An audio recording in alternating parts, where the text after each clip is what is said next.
Kheda town વિસ્તારમાં સગીર દીકરી સાથે થયેલ શર્મસાર ઘટના બાબતે સરદાર પટેલ ગ્રુપ દ્વારા જિલ્લા પોલીસ વડાને આવેદનપત્ર અપાયું। ખેડા પંથકમાં વિધર્મીઓ દ્વારા એક નાની દીકરી પર વારંવાર આચરવામાં દુષ્કર્મ આચરવામાં આવ્યું હતું, જેમાં છેલ્લા 3 વર્ષથી એક દીકરીની સાથે અલગ અલગ 9 યુવકોએ દુષ્કર્મ ગુજાર્યો।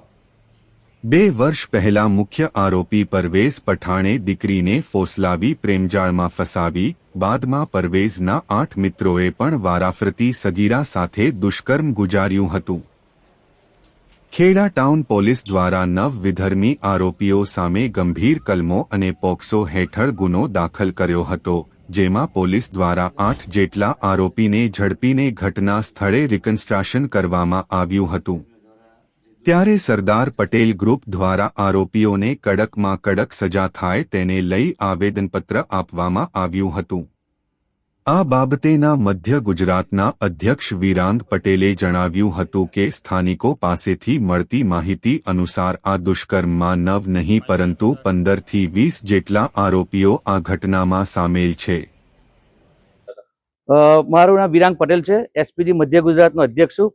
આજે અમને જે માહિતી મળી હતી અમારા ખેડા જિલ્લાના આગેવાન તરફથી કે ખેડા જિલ્લાના ચાંદના ગામની અંદર આવો એક 17 વર્ષની દીકરી સાથે દુષ્કર્મ આચર્યું છે। લગભગ 8 થી 9 જણા લોકોએ છેલ્લા 3 વર્ષથી આ ચાલતું હતું અને આજે બહાર પડ્યું છે, તો એના અનુસંધાનમાં એ દીકરીને ન્યાય મળે, એના પરિવારને ન્યાય મળે એ સુધી અમે અહીંયા નડિયાદ એસપી સાહેબની ઓફિસે અમે આવેદનપત્ર આપવા માટે આવ્યા હતા સમગ્ર ટીમ સાથે।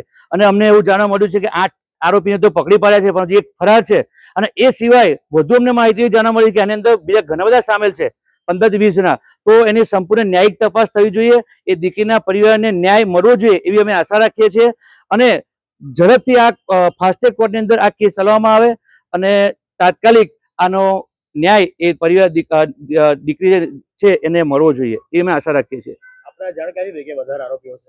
હા, અમને એવું લોકો દ્વારા માધ્યમથી જાણવા મળ્યું છે, લોક માધ્યમથી।